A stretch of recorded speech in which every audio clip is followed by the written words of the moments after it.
அதிமுகவிலையும் நிறைய மாற்றங்கள் நடந்திருக்கு. குறிப்பாக வந்து கிருஷ்ணசாமி சொல்கிறாரு, என்ன எடப்பாடி பழனிசாமி வந்து நம்ப வச்சு கழுத்தெடுத்துட்டாரு அப்படின்னு சொல்கிறாரு. அதுக்கு வந்து எடப்பாடி ஒரு தகவலை சொல்கிறாரு.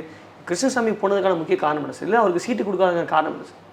இல்லை, கிருஷ்ணசாமியை பொறுத்த வரைக்கும் அவர் ஒரு பிரேமலதாவை போல் பெரிய வாக்கு வங்கியெல்லாம் இல்லை. ஆனால் அவர் 5 சீட்டு கேட்குறாரு.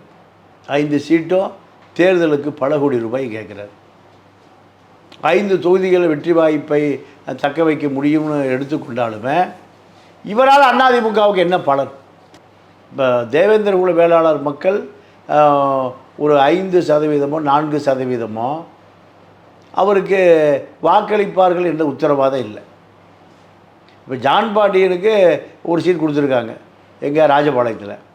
அதோட அவர் தகுதி அவ்வளோதான். அங்கே அவர் வெற்றி பெற முடியுமானா வெற்றி பெற முடியாது. ஏன்?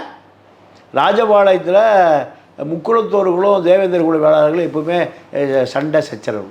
அந்த தொகுதியில் நாடார்கள் ப்ளஸ் ராஜூஸ்கள், இது எல்லாமே. ராஜூஸ்னால் அவங்க ஒரு தெலுங்கை தாய்மொழியாக கொண்ட ஒரு சமூகம். குமாரசாமி ராஜான்னு ஒரு முதலமைச்சர் இருந்தார், அந்த சமூகம் எல்லாம் பெரிய வசதி படைத்த சமூகம்.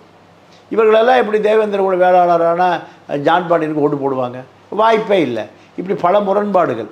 இந்த முரண்பாடுகளில் கிருஷ்ணசாமியும் மாட்டிக்கொண்டார். கிருஷ்ணசாமியை பொறுத்த வரைக்கும் அவர் ஒரு சீட் சில பல கோடிகள் செலவுக்கு, இதுதான் அவருடைய தகுதியை தவிர அவர் 4 சீட்டு 5 சீட்டு இதெல்லாம் எதிர்பார்த்த பிறகு எடப்பாடி கொடுக்கல.